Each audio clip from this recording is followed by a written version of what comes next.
In less than a month, I'll be graduating from Princeton University with a degree in molecular biology. Pursuing this degree has been one of the hardest things I've ever done.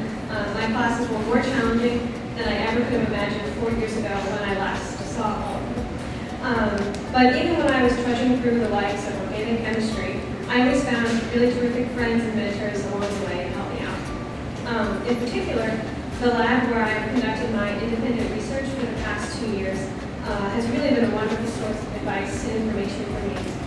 Our lab studies learning and memory with age, and over half of the lab members are actually women.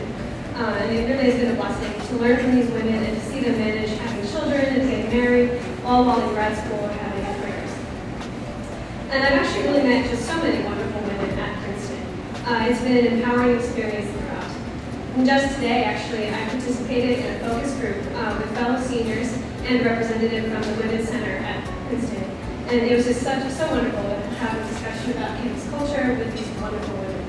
And I've been to many lectures on women's leadership on campus with professors like Anne-Marie Slaughter and other wonderful women, as well as being able to network with female alumni in the sciences. From these lectures and my courses, I've developed not only my scientific skills, but changed a lot in how I think about the world and what matters to me. I found a passion for photography, which I never knew I had, and I've taken photographs for the school paper for the past 4 years and been an editor for the past 3. The paper has been my favorite thing to do on campus. With both writing and photography, I've been able to be closely connected to everything happening on campus right as it's happening, and I've gotten to photograph and talk to many influential people.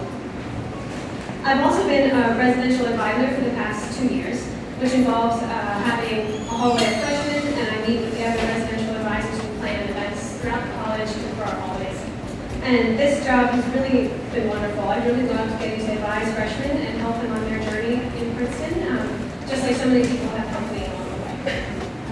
So the next part of my journey, as Joe mentioned, will be graduate school, which I'm really excited about. I will be attending Weill Cornell Graduate School of Medical Sciences starting this August. I'll be pursuing a PhD in their immunology and microbial pathogenesis department. Cornell has it's a mouthful, I know. Cornell has their medical school and their graduate programs in biology in New York City, so I'll get to be living in New York for the first time. And they're right next to Memorial Sloan Kettering, so I'll have the chance to work in some of their labs as well. And I would love to work in academia someday, doing both research and teaching, but I'm open to a lot of other things, such as science writing, coming from my background at the school paper, or working in industry somehow, or maybe even a combination of all of those things. I've learned at Princeton that if you care about something, then there's always a way to make it happen. But I think it's something that Joan's spirit matches along too. So, my experiences at Princeton have really prepared me for graduate school, I think, just through the rigorous coursework, being able to work in labs at such a young age, and just to be able to develop the resiliency to bounce back when courses were hard and I was having a hard time.